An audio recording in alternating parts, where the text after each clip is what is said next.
আল্লাহ রাসূল বলেছেন এটা বরকতের মাস। এই রজব মাস থেকে শাবান মাস থেকে বরকতের মাস শুরু হয়।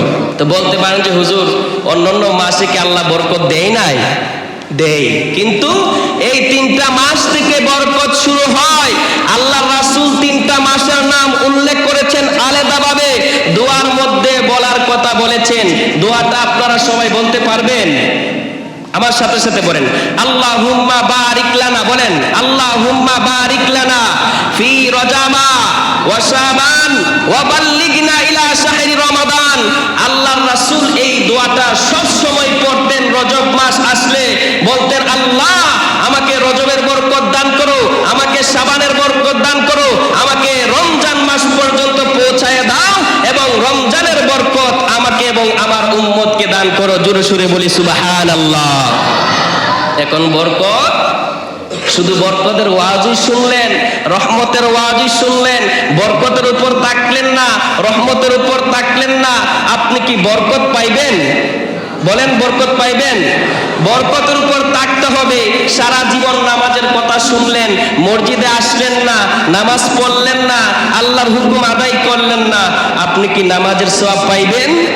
সারা জীবন যাকাতের ওয়াজ শুনলেন, আপনার টাকা আছে, আপনার ব্যাংক ব্যালেন্স আছে, আপনার পয়সা আছে, অর্থ আছে, জমিদারি আছে, বাহাদুরি আছে, যাকাত দিলেন না, দান করলেন না, সকল কিছু আছে, আপনার যাকাতের হক আদায় হইল? বলেন, নামে মাত্র বড় লোক। আমি একদিন বলেছি না, আমরা সমাজে কুটিপুতি আর কুটিপুতি, কুটি ওই যে ফিলারটারে বলে, আর কুটিপুতি যাদের টাকা আছে, শিল্পপতি আর শিলাপতি। শিলাপতি মানে আকাশ থেকে বৃষ্টি পড়লে শিলা বৃষ্টি হবেন, তাহলে আপনি বরকতের উপর থাকবেন। বলেন না সুবহানাল্লাহ। আমরা রমজান মাসের প্রস্তুতি নিতে চাই কি চাই না? এই যে এখন কৃষি কাজের সময়, আপনারা জমি করবেন, এখন জমি ঠিক করতেছেন, তারপর ওইটার মধ্যে ধান লাগাবেন, ধান লাগানোর পরে সেটার মধ্যে সার দিবেন, সার দেওয়ার পরে বাঁচবেন, তারপরে গাছগুলো বড় হবে, ওই গাছগুলো আপনাকে ফসল দিবে। তেমনি ভাবে আল্লাহ রাসূল বলেন এই রজব মাসটা হলো আমার উম্মতের জন্য বীজ বপনের মাস। বলেন না সুবহানাল্লাহ। রমজান মাস আসার আগে আপনি রজব মাসে বীজ বপন করবেন, শাবানে সেই গাছ গজাবে, শাবানে গাছ বসাবে যখন আপনি প্রস্তুতি নেবেন রমজানের জন্য, এবং রমজান মাস আসলে ওই গাছগুলো আপনি আমাকে ফল দিবে। বলেন না সুবহানাল্লাহ। রমজান মাসে এক ওয়াক্ত নামাজ পড়লে 70 ওয়াক্তের নামাজের সওয়াব পাওয়া যায়।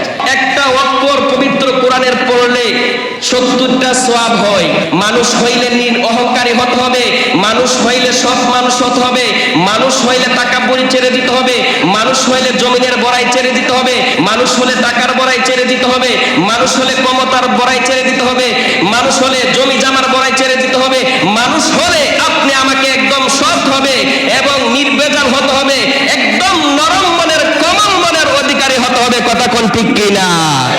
কারণ আল্লাহ রাসূলের উম্মত দাবি করেন, আপনি কোমল হৃদয়ের অধিকারী না, সেটা কোনোদিন সম্ভব না উম্মত হওয়া। আল্লাহ রাসূলের উম্মত হইলে রাসূলের মতো কোমল হৃদয়ের অধিকারী হতে হবে। আল্লাহ রাসূলের উম্মত হইলে সাহাবীদের মতো হতে হবে। আল্লাহ রাসূলের উম্মত হলে তাইবীদের মতো হতে হবে। আল্লাহ রাসূলের উম্মত হলে ওলি আউলিয়াদের মতো হবে, গাউস কুতুবের মতো হতে হবে।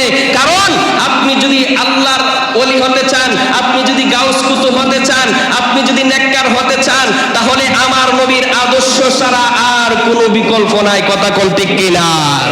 নবীর আদর্শের মধ্যে তাকাব্বুরি নাই, আমার নবীজির আদর্শের মধ্যে অহংকার নাই, আমার নবীজির আদর্শের মধ্যে নামাজ বাদ দেওয়া নাই, আমার নবীজির আদর্শের মধ্যে সুদ খাওয়া নাই, আমার নবীজির আদর্শের মধ্যে ঘুষ খাওয়া নাই, আমার নবীজির আদর্শের মধ্যে বেবিচার নাই, আমার নবীজির আদর্শের মধ্যে জিনা করা নাই, আমার নবীর আদর্শের মধ্যে ক্ষমতার বাহাদুরি নাই, আমার নবীজির আদর্শের মধ্যে পোশাকের তাকাব্বুরি নাই, বংশের তাকাব্বুরি নাই। কথা কোন ঠিক কিনা?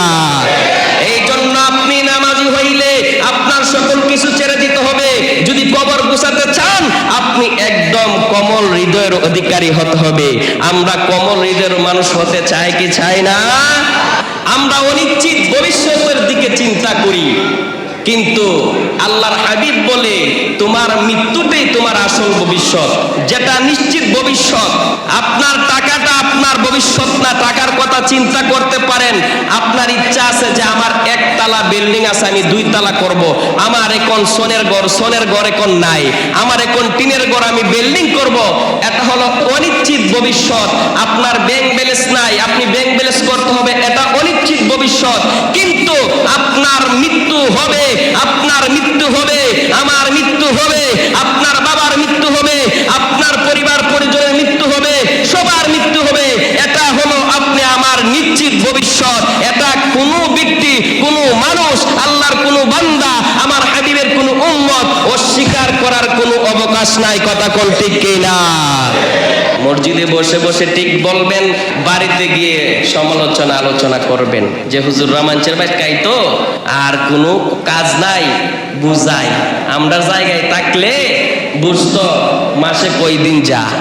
এই মিয়া, আমি তোমাদেরকে বলতে চাই, তুমি আমাকে কেটে নিবা, তোমার যে কোনো কাজ আমি করে দিই। তুমি আমাকে আলবাওয়াইতে নিবা, আমি আলবাওয়া করে দিয়ে আসবো।